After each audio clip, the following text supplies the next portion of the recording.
The grandfather clock in the main hall struck 11, and Sterling Manor fell into its familiar silence. Duke Vance Sterling stood at the tall window of his private study, watching the last of the evening candles go dark across the servants' wing. His fingers drummed against the cold glass.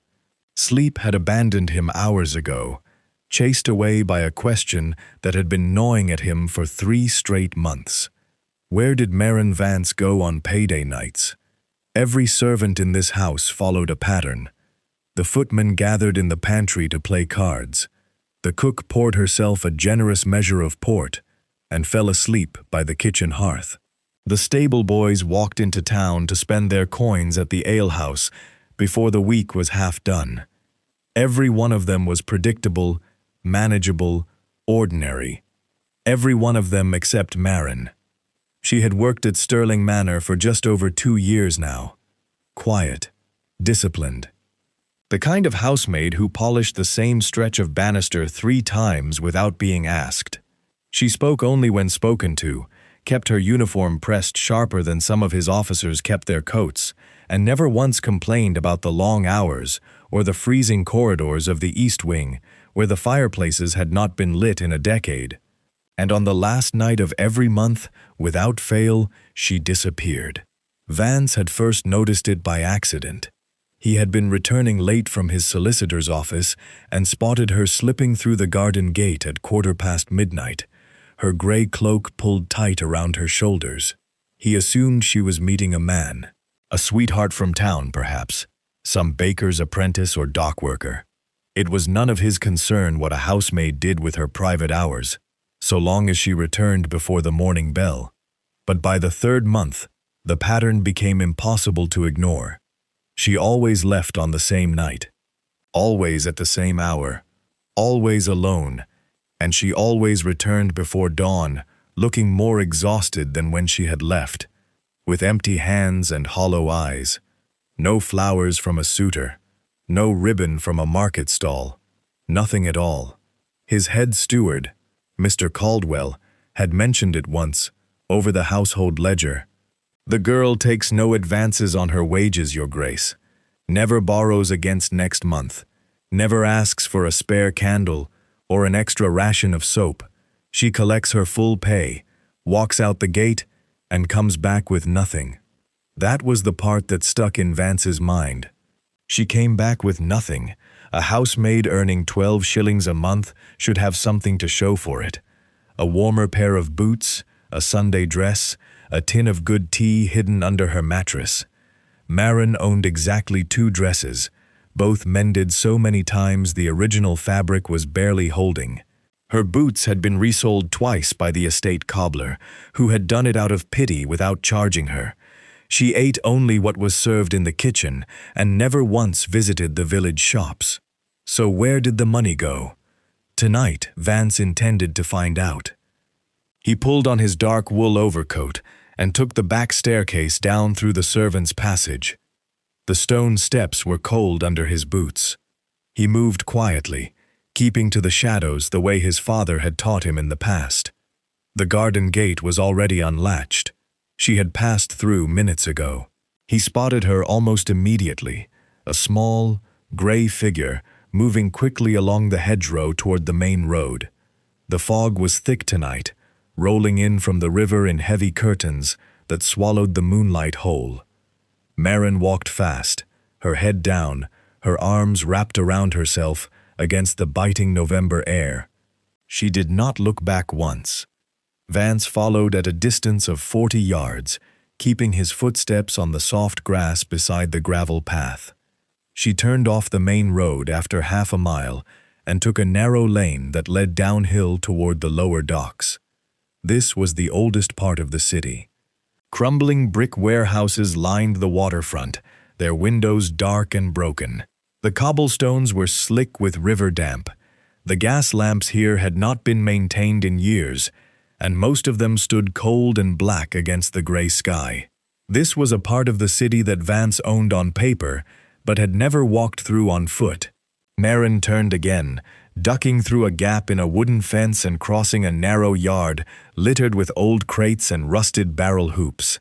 She stopped at the side door of a large building that looked like it had once been a textile warehouse. The roof sagged in the middle. The brickwork was black with decades of coal smoke. A faint glow of candlelight flickered behind shuttered windows on the ground floor. She knocked 3 times, paused, then knocked twice more. The door opened just wide enough for her to slip inside, and then it closed behind her with a soft click. Vance stood in the shadows across the yard, his breath clouding in the frozen air. He waited. 1 minute, 2. Then he crossed the yard and pressed himself against the wall beside a window where the shutter had cracked and split away from its hinge. Through the gap, he saw a long room lit by oil lamps and a single iron stove glowing red in the far corner. Rows of narrow cots lined both walls, and on each cot sat or lay an elderly person.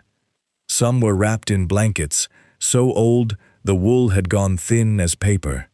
Others sat upright, sipping from tin cups. A man with one arm was eating bread from a chipped plate. A woman with white hair braided down her back was rocking slowly in a chair, her eyes closed, and there, in the center of the room, stood Marin. She was speaking to a tall, thin woman, with silver-gray hair pinned beneath a plain linen cap. The older woman's face was deeply lined, her hands rough and scarred from years of working a loom, but her eyes were sharp and clear. She held a small leather pouch in both hands, and even from this distance, Vance could hear the dull clink of coins inside it. Marin's coins, every last one. The older woman, who Vance would later come to know as Sister Teresa, pressed Marin's hands between her own and whispered something that made the young housemaid close her eyes and nod. Then Marin reached into her cloak pocket and pulled out one more thing, a small cloth bundle tied with kitchen string. She unwrapped it to reveal a thick slice of bread and a wedge of cheese, clearly saved from her own supper ration at the manor. She handed it to the nearest elderly man on the cot beside her.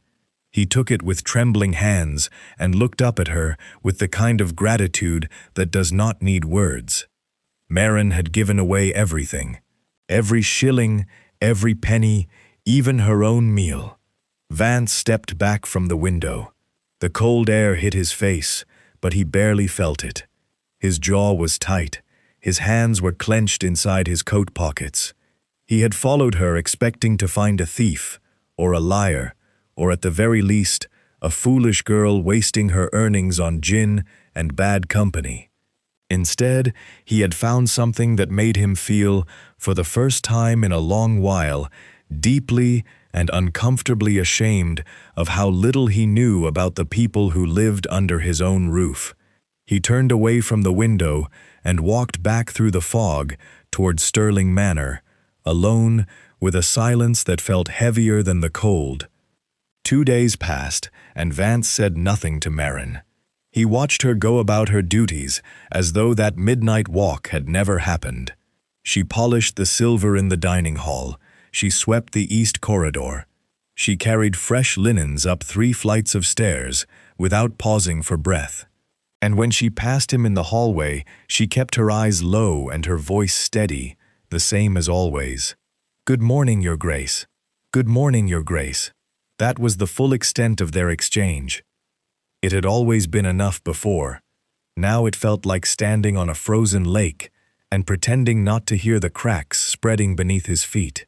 He needed to see the warehouse again. He needed to understand what that place actually was, who those people were, and how long Marin had been carrying this weight without a single soul at Stirling Manor knowing about it. But he could not simply walk through the front door and announce himself. A duke arriving at a shelter in the lower docks would cause a panic. The residents would scatter. Sister Teresa would assume he had come to inspect the building for demolition or to report them to the parish authorities for operating without a charitable license. And Marin would know instantly that he had followed her. So Vance did what any man with extensive property holdings could do without raising suspicion. He sent word to his land agent, Mr. Hargrove, requesting a full survey, of all Sterling-owned buildings south of the river, including the old textile warehouse on Barrow Lane. He instructed Hargrove to schedule the inspection for Thursday afternoon and to make clear that the Duke himself would be attending, as part of a routine review of underused estate properties. It was a clean excuse. Nobody would question it. Thursday came gray and cold. Vance arrived at Barrow Lane in a plain hired carriage, rather than his own, wearing a heavy overcoat with no crest and a simple felt hat pulled low. Hargrove met him at the gate with a leather folder of maps and title deeds, already halfway through a speech about drainage problems and subsidence along the riverfront. Vance barely heard a word. His eyes were fixed on the warehouse door. They knocked. A long pause followed. Then the door opened, and there stood Sister Teresa. She looked different in daylight, taller than he had expected. Her gray hair was pulled back tight under the same linen cap, and her hands were red and chapped from washing. She wore a plain brown dress with a patched apron, and she stood in the doorway with the kind of stillness that told Vance she had answered many doors in her life, and not all of them had brought good news. "We are conducting a property review on behalf of the Sterling estate," Hargrove said, flipping open his folder. "This building is registered under the Duke's land holdings. We require access for a brief interior inspection." Sister Teresa looked past Hargrove and straight at Vance. Her eyes were pale gray, steady, and completely unafraid. "You may come in," she said, "but you will remove your boots." "The floors are clean." Vance almost smiled. He removed his boots. The interior looked different in the afternoon light. What had seemed grim and cramped by candlelight was, in truth, remarkably well kept. The cots were made with tight corners and thin but clean blankets. A long wooden table in the center of the room held a pot of broth and a stack of tin bowls. Dried herbs hung from the ceiling beams, filling the air with a faint smell of rosemary and thyme. A second room at the back had been divided with old curtains into smaller compartments where the most frail residents could rest in privacy. There were 14 people living here. Vance counted them as he walked the room with Hargrove. 8 women and 6 men, all of them elderly or injured. A former dock worker with a crushed leg. A seamstress whose fingers had curled with arthritis until she could no longer hold a needle. A chimney sweep's widow who had been turned out of her lodging house when she could no longer pay rent. None of them had anywhere else to go. Sister Teresa walked beside Vance, while Hargrove measured walls and scribbled notes. She did not volunteer information, but she answered every question he asked with the same calm directness. "How long has this shelter been in operation?" 11 years. I started it after the Whitmore Mill closed and put 60 workers on the street with nothing. How is it funded? Donations, small ones, a few shillings here and there from people who remember what it is to have nothing. And the girl, Vance said carefully. The young woman who comes on the last night of each month. Sister Teresa stopped walking. She turned to face him, and for the first time, something shifted behind her steady expression. A flicker of protectiveness, sharp as a blade. "Marin came to us 7 years ago," she said quietly. She was 15, hungry, alone. She had been sleeping in doorways for a month after her last employer dismissed her without reference. We fed her. We gave her a bed. She stayed with us for 2 years until she was strong enough to find proper work. She paused, then continued. "When she secured the position at your estate, she came to me and said she would send every penny back. I told her to keep half for herself. She refused. Every month since, she has walked here in the dark and handed over her full wages. She eats what your kitchen gives her and nothing more. She owns nothing that she has not been given by charity or stitched together from scraps." Vance stood very still. The broth on the table had begun to steam, and one of the elderly women was ladling it into bowls with slow, careful hands. "She never told anyone at the manor," he said. She would not, Sister Teresa replied. Maren does not do this for anyone's approval. She does it because this place kept her alive when the rest of the world looked the other way. Vance nodded once. He put his boots back on at the door, thanked Sister Teresa for her time, and stepped out into the cold afternoon without another word. Hargrove followed him to the carriage, still talking about foundation cracks and leaking gutters. Vance climbed inside, closed the door, and sat in silence for the entire ride back to Sterling Manor, turning over a single thought that he could not put down. He had owned that building for years. It was a line in a ledger, a number on a property map, and inside it, a young woman he paid 12 shillings a month had built something worth more than every polished room in his manor combined. The cold came without warning. On Monday morning, the sky over the city turned the color of wet slate, and the temperature dropped so sharply that the fountain in Sterling Manor's front courtyard froze solid before noon. By Tuesday, frost had crawled up the inside of the window panes in the servants' quarters, and the stable boys were sleeping two to a cot to keep warm. The head gardener reported that the ground was frozen 6 inches deep, and the water pipes along the eastern wall had cracked overnight. Vance ordered extra coal for the manor, doubled the kitchen fires, and sent word to his tenants in the city that firewood would be distributed from the estate stores at no charge until the weather broke. But even as he managed his own household, his mind kept returning to Barrow Lane. That warehouse had one iron stove in the main room and a second smaller one in the back quarters. 14 elderly residents, thin blankets, walls that let the wind whistle through every gap in the mortar. If the cold was biting inside Sterling Manor with its thick stone walls and roaring fireplaces, he could only imagine what it felt like inside that crumbling shelter, with nothing between the residents and the frost except old brick and prayer. He did not have to imagine for long. On Wednesday afternoon, Vance was crossing the rear courtyard on his way to the stables when he heard raised voices coming from the tradesman's entrance at the back of the estate. He paused near the garden wall and listened. The voice belonged to Maren. She was standing at the gate, speaking with a broad-shouldered man in a heavy leather apron. Vance recognized him immediately. Thomas Birch, the coal merchant who supplied half the estates in the district. Birch had a wide red face, thick arms folded across his chest, and the particular expression of a man who had already made up his mind and was simply waiting for the other person to stop talking. 3 sacks, Maren was saying. Her voice was steady, but Vance could see her hands shaking at her sides. 3 sacks of coal, and I will pay in full by the end of next month. I give you my word. Birch shook his head slowly. Your word does not fill my yard, girl. I have every estate in the county sending for double orders this week. I am not running a charity.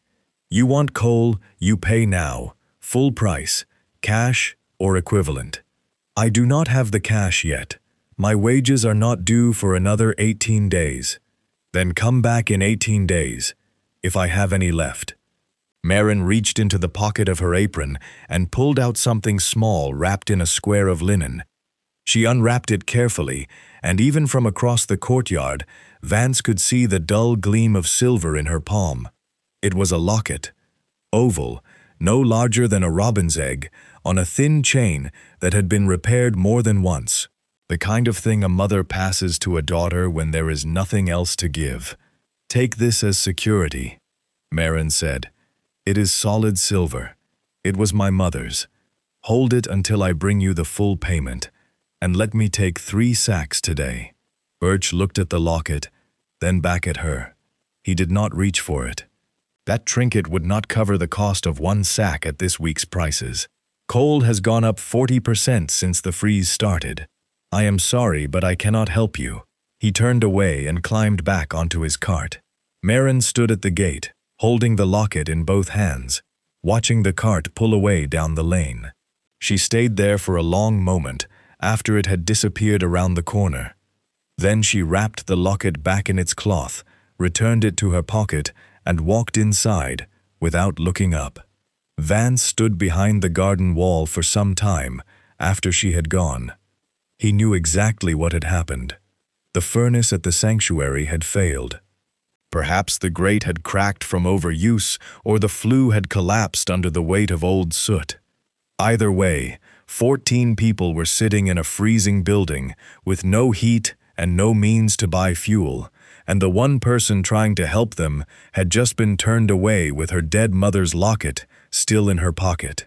He went directly to his study and wrote 2 letters. The first was addressed to Birch's coal yard. It instructed the merchant to deliver 10 sacks of best-grade coal to the warehouse on Barrow Lane immediately, with the full cost to be charged to the Sterling estate account. Vance did not sign it with his name. He used a secondary account number that his steward kept for anonymous estate disbursements, the kind used for settling debts discreetly or making donations to parish churches without public announcement. The second letter went to Samuel Acton, the best ironworker in the district. Vance had used Acton for repairs at the manor twice before, and knew the man to be fast, reliable, and above all, silent when asked to be.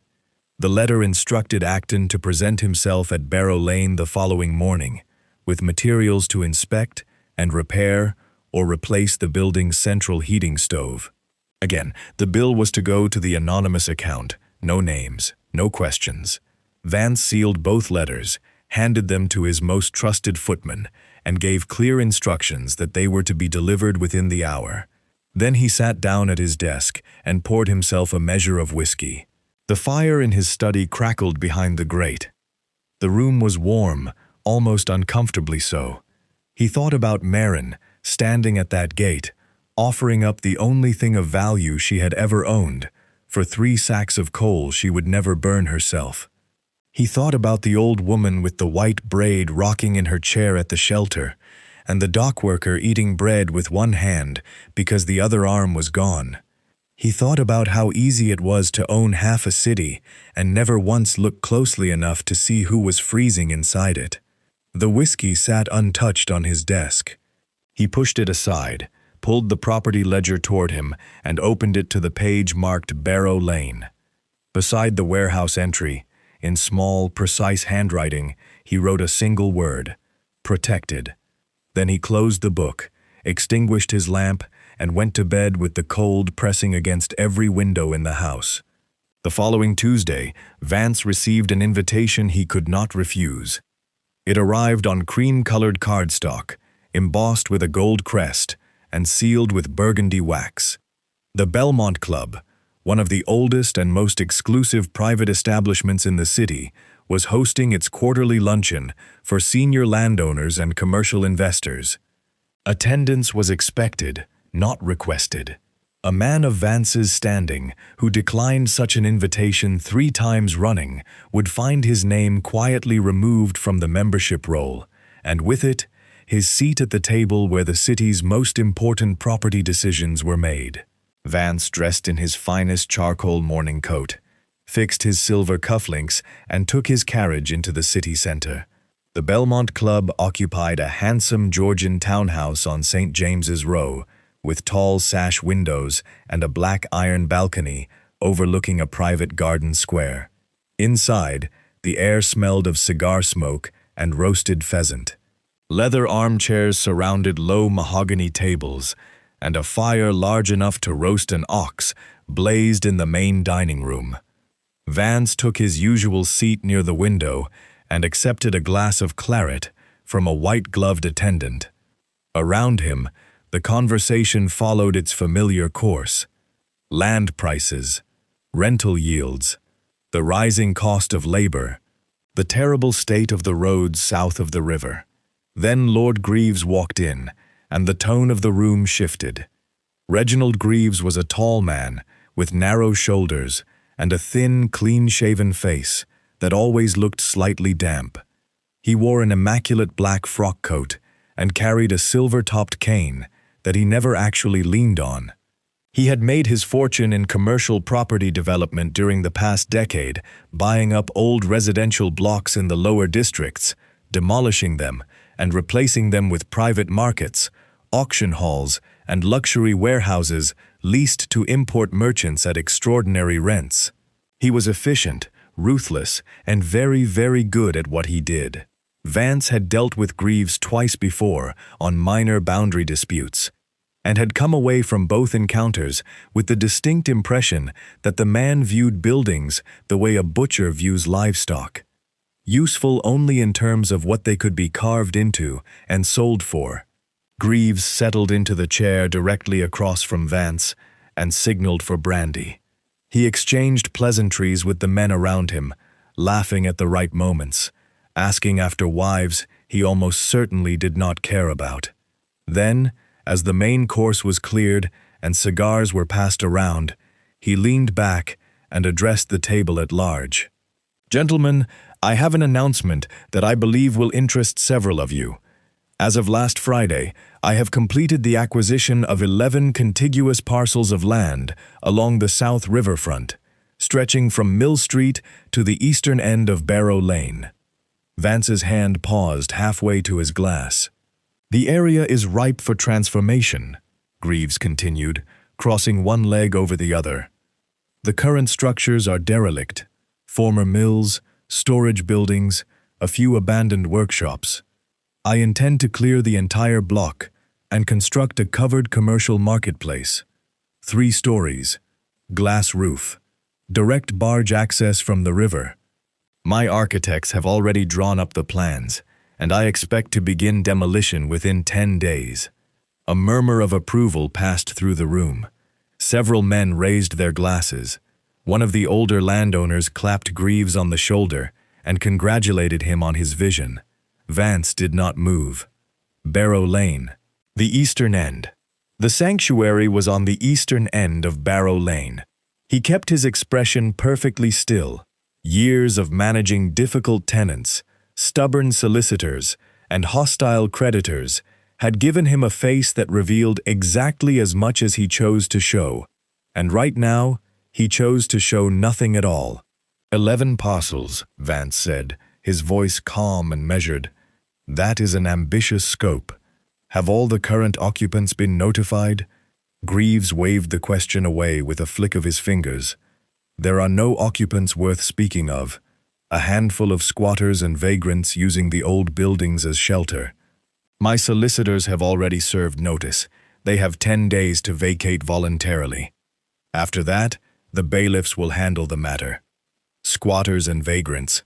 That was how Greaves described 14 elderly men and women who had nowhere else in the world to sleep. And the land titles are all clear? Vance pressed, keeping his tone conversational. No encumbrances? No outstanding claims? Clean as fresh linen, Greaves said with a thin smile. I had my legal team review every deed personally. The land is mine, free and uncontested. By the end of the month, there will be nothing left standing on that block, except my foundation posts. The conversation moved on. Greaves accepted more brandy and began discussing projected rental incomes with 2 younger investors who hung on his every word, like terriers waiting for scraps. Vance finished his claret in silence. He did not stay for the after-luncheon port.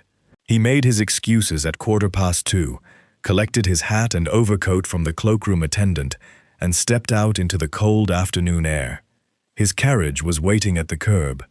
He climbed inside and sat with his hands resting on his knees, staring at the seat opposite without seeing it. 10 days. Sister Teresa and every person in that building had 10 days before Greaves sent his demolition crews through the front door. 10 days before the cots were thrown into the street and the iron stove was ripped from the floor, and the one place in this city that had kept Marin alive as a starving girl was reduced to rubble and timber scraps. Greaves had said the titles were clean. His legal team had reviewed every deed, but Vance had been managing property long enough to know that old city records were riddled with gaps, lost filings, and forgotten exemptions buried under decades of dust. Clean as fresh linen, Greaves had said. Vance was not so sure about that, and he intended to find out before the 10 days were up. Vance spent the next 2 days locked inside his study. He pulled every property record, every land survey, and every deed archive the Sterling estate had accumulated over the past century.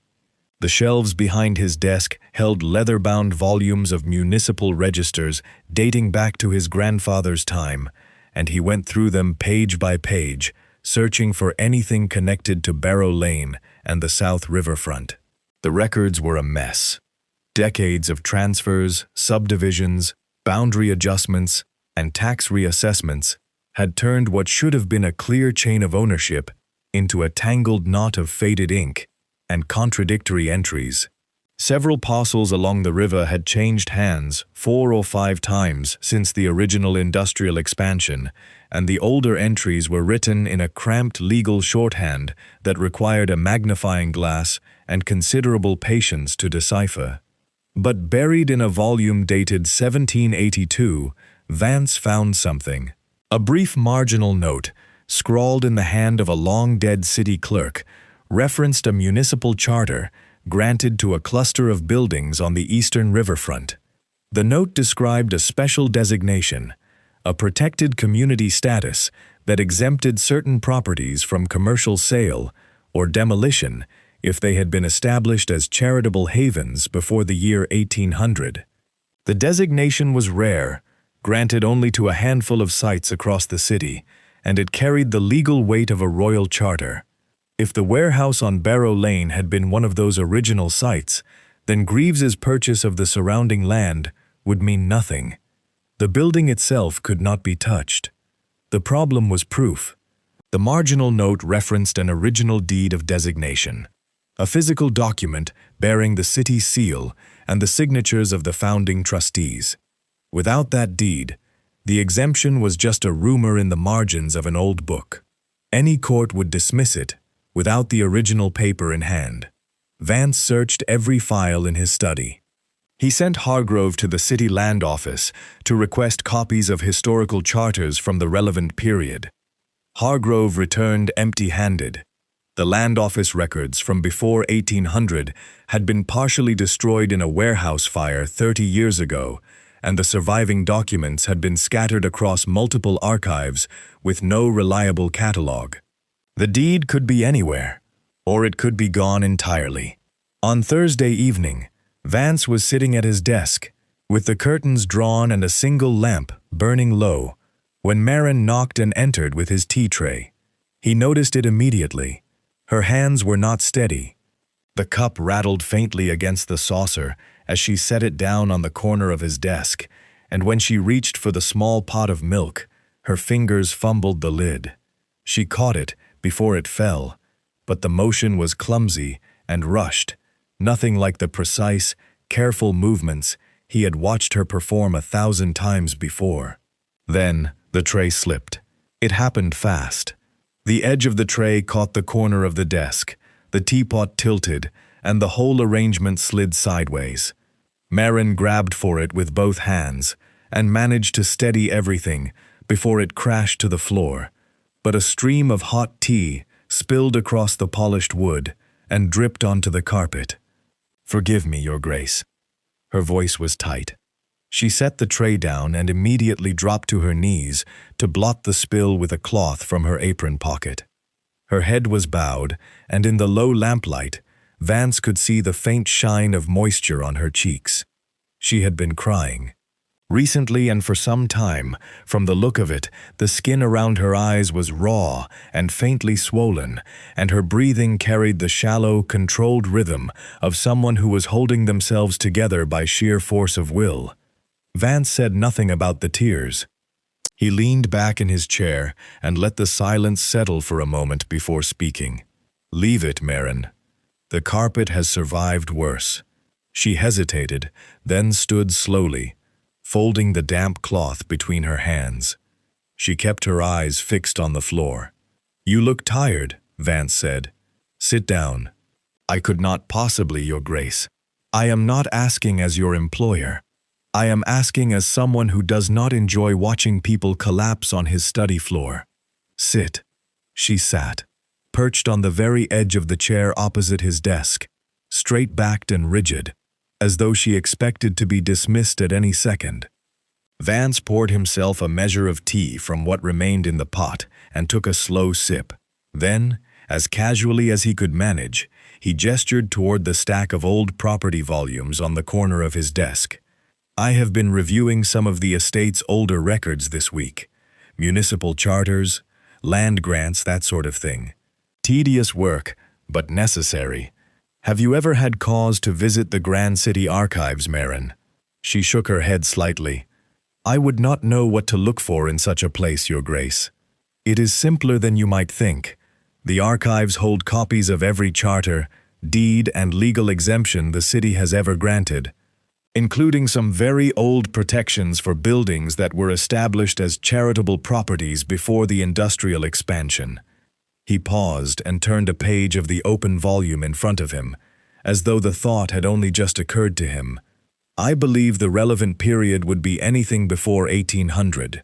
Properties granted community haven status under the original municipal code. Such designations, if they still exist on record, would make those buildings untouchable by any commercial buyer. Demolition, sale, forced eviction, all of it void. He looked up from the page and met her eyes for the first time since she had entered the room. She was staring at him with an expression he could not quite read. Confusion, perhaps. Or the very first edge of something that might, under different circumstances, have been called hope. The archives are open to the public on Saturdays, Vance said quietly. Anyone may request access to the historical land records. No appointment necessary. Marin held his gaze for a long moment. Then she nodded once, stood, collected the tea tray, and left the study without another word. Vance listened to her footsteps fade down the corridor. He closed the property volume and set it aside. He had given her the thread. Now he needed to see if she would pull it. Saturday arrived under a pale winter sky. Vance rose early, dressed in plain clothes, and left Sterling Manor through the side entrance before the household staff had finished laying the breakfast table. He took a hired cab from the village square, rather than his own carriage, and gave the driver the address of the Grand City Archives on Montague Street. The archives occupied a vast stone building that had once served as the city's central courthouse before the new judicial halls were built further west. It still carried the weight of that former purpose in its architecture. Tall columns flanked the entrance. Heavy oak doors opened into a cavernous main hall lined floor to ceiling with shelves of bound ledgers, rolled maps, boxed correspondence, and filing cabinets stuffed with centuries of municipal paperwork. The building smelled of dust, old leather, and the particular dry sweetness of paper that has been sitting undisturbed for decades. Vance signed the visitor's register under a false name and climbed the spiral staircase to the upper gallery. The gallery ran the full length of the main reading hall, a narrow balcony lined with reference volumes and fitted with small writing desks positioned between the iron railings. From any seat along the railing, a person could look down and observe every table on the ground floor without being easily noticed from below. He chose a desk near the far end, sat down, opened a volume of county boundary records at random, and waited. Marin arrived at 20 minutes past 9. She came through the main doors wearing her Sunday dress, the better of her two, a dark blue wool with a mended collar and clean white cuffs that she had clearly pressed with care that morning. Her hair was pinned back neatly under a plain bonnet, and she carried a small notebook and a pencil stub tucked into her sleeve. She looked out of place among the handful of clerks and solicitors already working at the long tables, but she walked to the front desk with her shoulders square and her voice clear. I am looking for municipal charters granted before the year 1800, she said to the attendant. Specifically, any records of community haven designations for properties along the South Riverfront. The attendant, a thin man with spectacles and ink-stained fingers, studied her for a moment, with the particular expression that public servants reserved for people they did not expect to see using their facilities. Then he pointed toward a row of shelves along the eastern wall. Section 14, shelves 9 through 12, municipal grants and charitable designations, 1750 to 1810. The index volumes are on the bottom shelf. You will need to sign for any original documents you wish to examine at the table. Marin thanked him and walked to section 14. Vance watched from above as she pulled the first index volume from the bottom shelf and carried it to the nearest table. She opened it, ran her finger down the first page of entries, and began to read. For the next 3 hours, she did not stop. She worked through the index volume methodically, page by page, copying references into her notebook whenever she found an entry that mentioned the South Riverfront or Barrow Lane. Then she returned to the shelves, pulled the corresponding ledgers, and cross-referenced each entry against the original grant records. Some of the ledgers were enormous, bound in cracked leather with pages so brittle they threatened to crumble at the edges. Marin handled them with the same careful precision she used when polishing the crystal at Stirling Manor, turning each page slowly, pressing nothing, forcing nothing. Twice, she went back to the attendant's desk to request access to locked cabinets containing older documents. The first time, he produced a heavy iron key and escorted her to a cabinet near the back wall. The second time, he simply handed her the key and returned to his own reading. She had earned his trust through patience and quiet competence, the same way she earned everything. Vance turned pages of his own volume without reading them. He watched her shoulders tighten each time she reached the end of a ledger without finding what she needed. He watched her close her notebook, press her palms flat on the table, and sit perfectly still for a full minute before opening the next volume and starting again. Shortly after noon, she found something. Her hand stopped moving. She leaned closer to the page, her pencil hovering above her notebook. Then she began copying rapidly, filling half a page with notes, before turning to the next leaf and continuing. She went back and forth between 2 entries several times, checking one against the other, her lips moving faintly as she read the old legal language under her breath. Vance gripped the railing and leaned forward slightly. Marin sat back in her chair and stared at the open ledger for a long time. Then she closed her notebook, returned all the volumes to their proper shelves, and walked to the attendant's desk one final time. "The charter I found references an original deed of designation," she said. "A physical document bearing the city seal, dated 1796. It should be filed in the municipal vaults. Could you check whether it is still held here?" The attendant disappeared into a back room.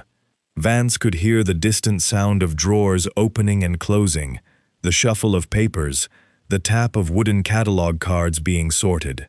5 minutes passed, then 10. The attendant returned with empty hands and a regretful expression. "I am afraid the original deed is not in our collection. The fire of 1834 destroyed a significant portion of our pre-1800 holdings, and many documents that survived were transferred to private estates or institutional archives during the Reconstruction. The deed you are looking for may still exist somewhere, but it is not here." Marin nodded slowly. She thanked the attendant, collected her notebook and pencil, and walked out of the archives into the gray afternoon light. From the upper gallery, Vance watched her descend the front steps and turn south toward the river. She walked with her head down and her notebook pressed flat against her chest, and even from this distance, he could read the defeat in every line of her body. She had found the proof that the sanctuary was protected. She had found the law that could save it. And the one document that could make that law enforceable had vanished from the public record decades ago. Vance closed his borrowed volume, returned it to the shelf, and descended the staircase. He signed himself out of the register and stepped into the street. The deed was not in the city vaults. It was not in the municipal archives. It had been transferred to a private estate during the reconstruction after the fire, and Vance knew exactly which private estate held the oldest and most complete collection of original city documents south of the river, his own. Vance returned to Sterling Manor that evening with a single purpose fixed in his mind. The estate vaults sat beneath the oldest wing of the house, a sprawling underground chamber that had been carved out of the limestone bedrock when the original manor was built in 1720. 3 generations of Sterlings had used the vaults to store everything they considered too valuable or too sensitive for the main house. Family jewels, military commissions, wills, marriage contracts, and property deeds going back over 100 years. Vance had been down there exactly twice in his life. Once as a boy of 12, when his father had taken him to see the family's original land grant framed behind glass on the far wall, and once more 5 years ago, when he had retrieved his mother's pearl necklace for a cousin's wedding and spent 20 minutes searching through brass chests and wooden crates before finding it wrapped in velvet at the bottom of a hat box. The vaults were enormous. They were disorganized, and he had 2 days before Greaves' demolition crews arrived at Barrow Lane. He waited until the household had retired for the night. At 10:30, he lit a paraffin lamp, took the iron keyring from the locked drawer in his study, and descended the narrow stone staircase behind the library wall. The air below was cold and still, carrying the mineral smell of old stone and the faint mustiness of paper left too long in the dark. The staircase opened into a low-ceilinged corridor, lined with wooden shelving on both sides. Beyond that, the main vault spread out in 3 connected chambers, each one roughly the size of the manor's dining hall. Vance held the lamp high and looked at what lay before him. Crates, dozens of them, stacked along the walls, shoved into corners, piled on top of one another with no visible system of organization. Brass-bound chests sat between towers of bundled documents tied with ribbon that had gone brittle with age. A long oak table in the center of the first chamber was covered with rolled maps and surveyor's drawings, their edges curling inward like dead leaves. He set the lamp on the table and began. The first chamber held mostly family records, birth certificates, baptismal entries, school reports, personal correspondence between his grandparents that he set aside without reading. He moved through these quickly, checking each bundle for anything bearing a city seal or municipal heading before replacing it and moving on. The second chamber was larger and more densely packed. This was where the estate's commercial records had been stored: lease agreements, tenant rolls, building contracts, receipts from stonemasons and timber merchants, and ironworkers stretching back to the previous century. Vance pulled open chest after chest, working methodically from the wall inward, sorting each stack by date, and scanning the headers for any reference to Barrow Lane or the South Riverfront. Midnight came and went. The lamp burned steadily, casting long shadows across the stone walls. Vance's fingers were gray with dust, and his back ached from bending over low crates. But he did not stop. By 1 in the morning, he had worked through roughly half the second chamber. The documents from this period were increasingly fragile, the ink faded to a pale brown that was difficult to read in lamplight.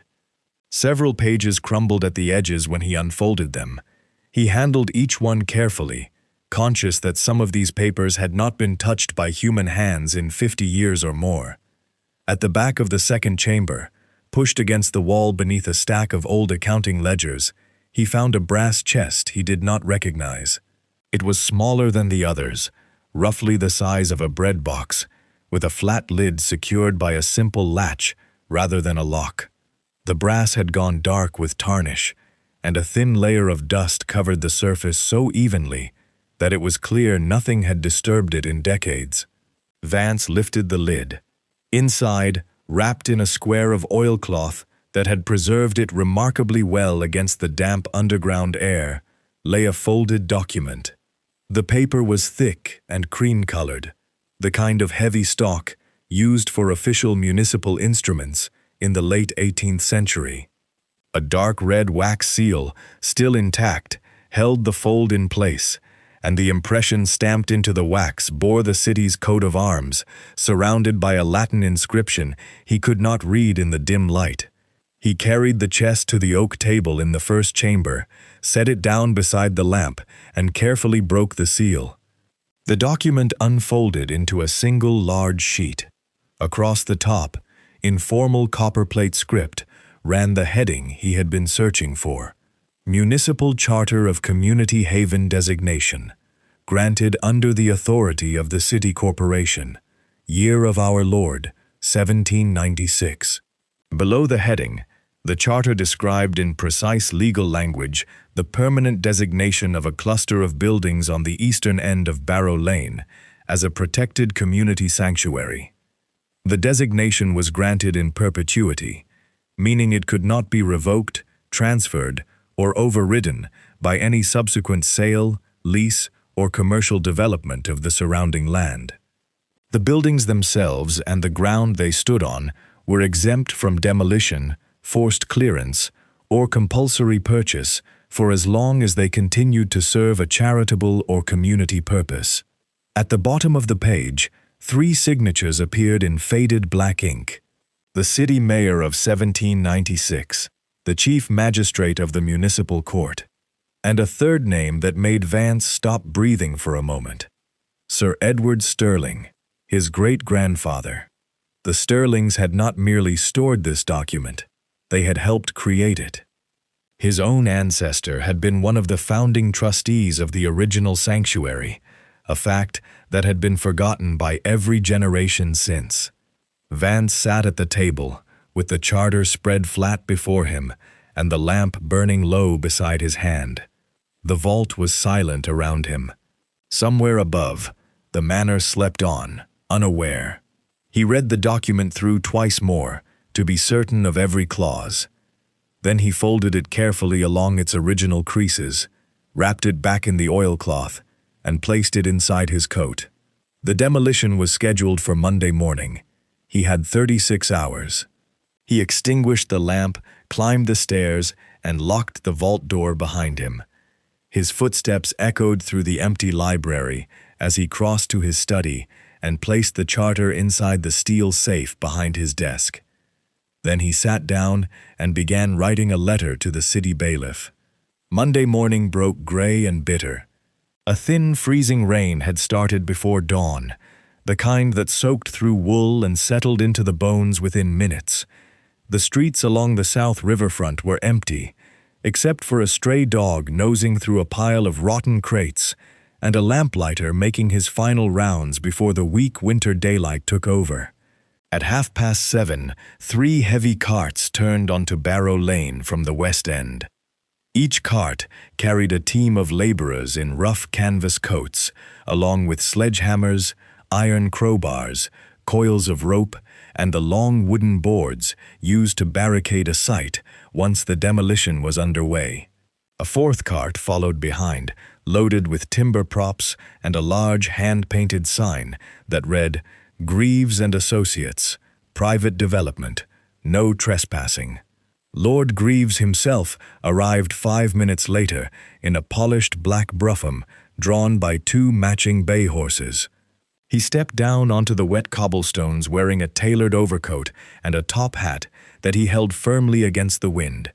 His solicitor, a thin man carrying a leather document case, climbed out behind him.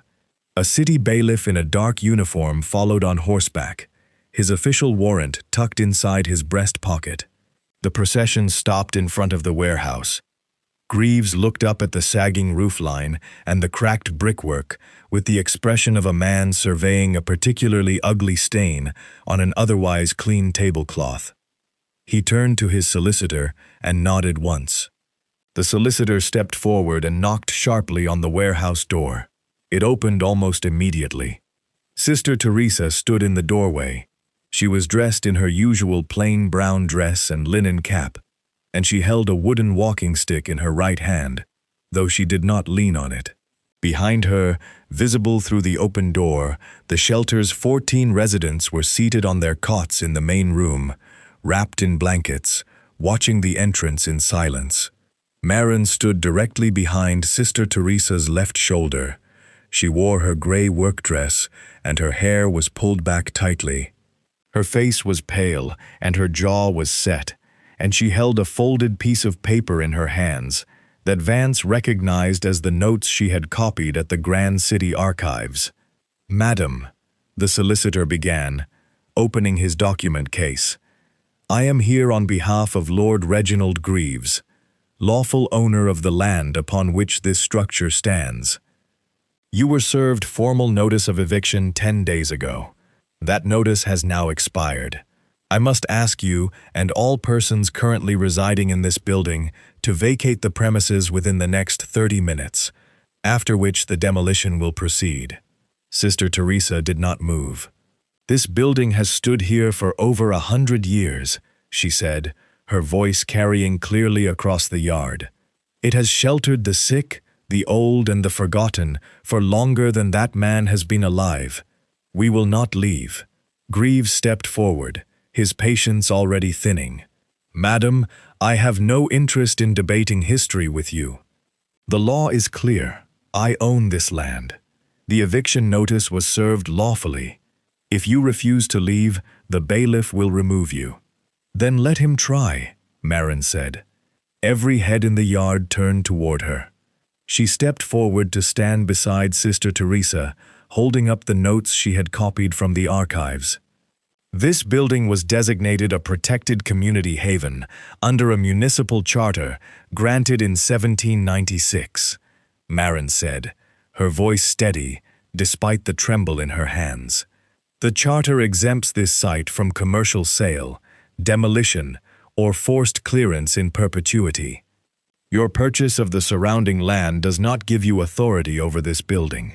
Greaves looked at the piece of paper in her hands and let out a short, dismissive breath.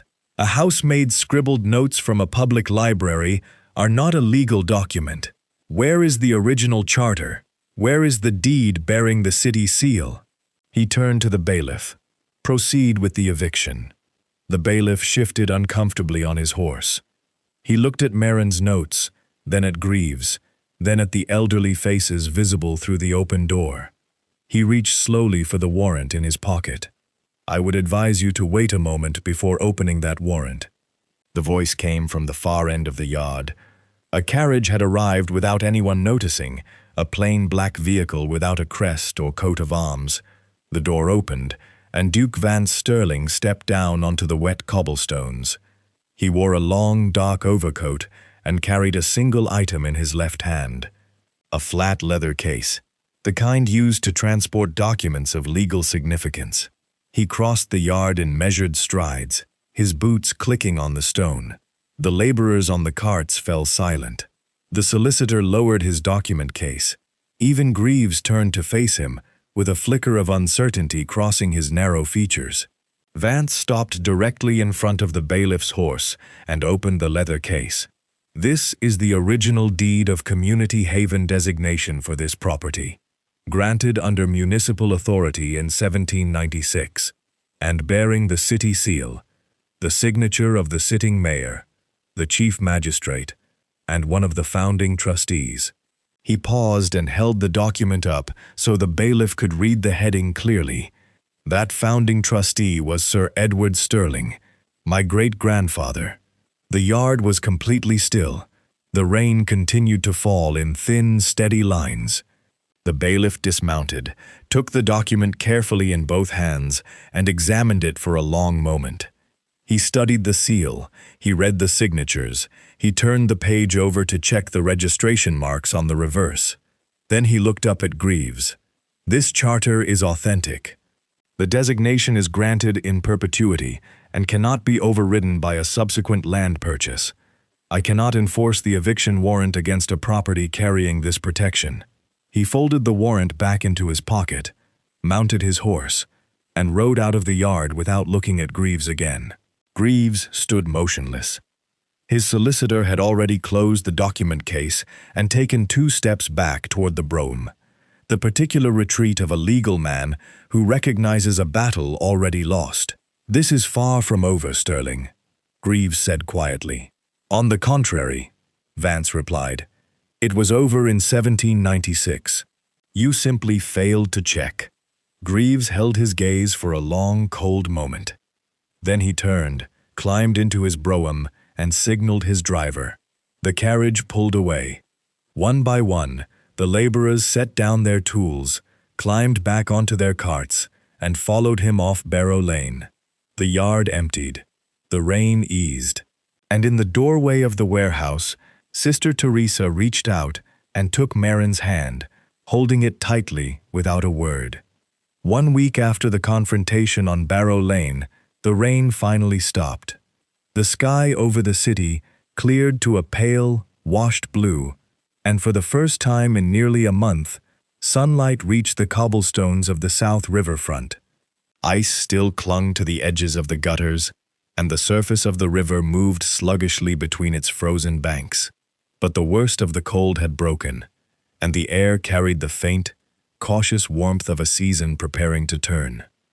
Vance spent that week in meetings. He met with his solicitor on Tuesday morning and instructed him to begin the process of purchasing every parcel of land surrounding the sanctuary on Barrow Lane. All 11 plots that Greaves had acquired, plus 3 additional parcels to the north that were still held by a shipping company in decline. The total cost was substantial, more than Vance would normally commit to a single acquisition in the lower districts.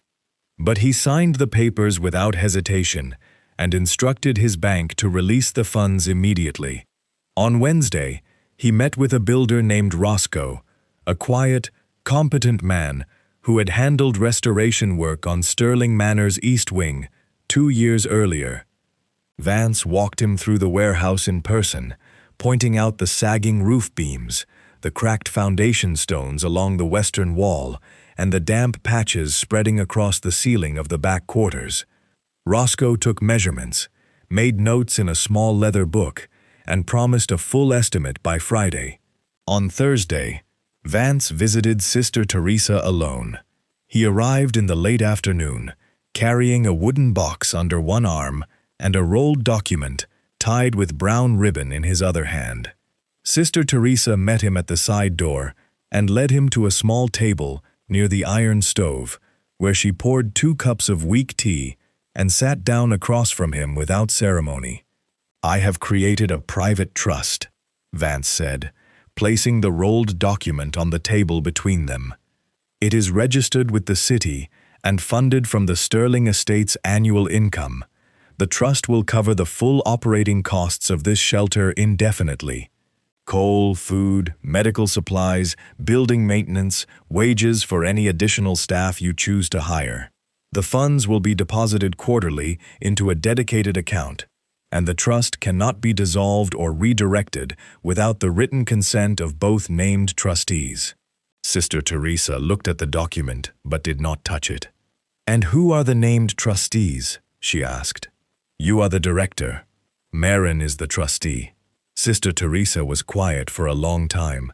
She turned her teacup slowly between her scarred hands, watching the surface of the liquid catch the light from the stove. "She does not know," she said finally. "I am aware of that. You understand what this will mean to her.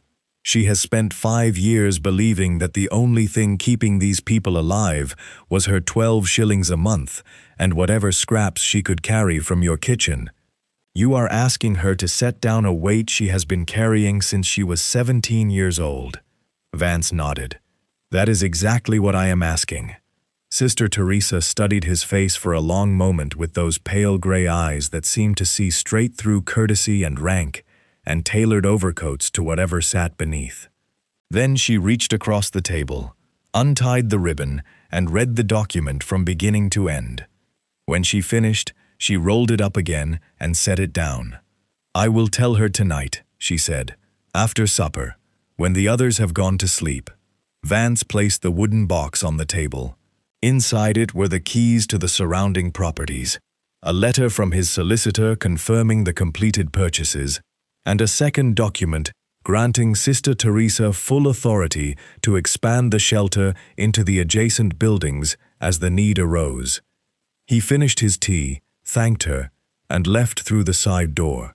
As he crossed the yard, he heard behind him the sound of one of the elderly residents laughing at something, a thin, rusty sound, like a gate that had not been opened in years, swinging free on its hinges. The following Monday, Marin arrived at his study door, at the usual hour carrying the morning tea tray.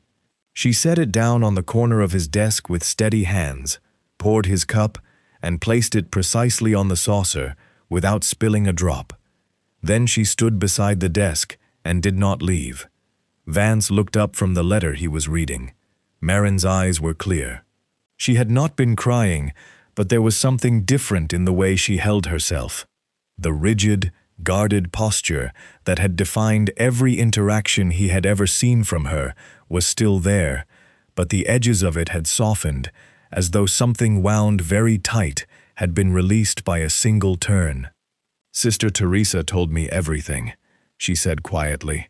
"The coal, the furnace, the deed, the trust." Vance set down his letter. She was not supposed to mention the coal and the furnace. "She has never been good at keeping things from me, Your Grace." A faint pause hung between them. The fire crackled in the grate. Outside the window, a blackbird was singing from the bare branches of the elm tree in the courtyard. "Thank you," Marin said. The words were simple and unhurried. She did not elaborate or dress them in the kind of formal gratitude that servants were trained to perform for their employers. She said it the way a person says something they have been carrying inside their chest for days, waiting for the right moment to let it out. Vance picked up his teacup and took a slow sip. "You earned it, Marin. Every brick of it." She nodded once. Then she collected the empty tray from yesterday's afternoon tea, which the footman had neglected to clear, and left the study with her usual quiet step. Through the window, Vance watched the morning light spread across the manor grounds. The frost was melting on the lawns. A pair of robins chased each other across the gravel path.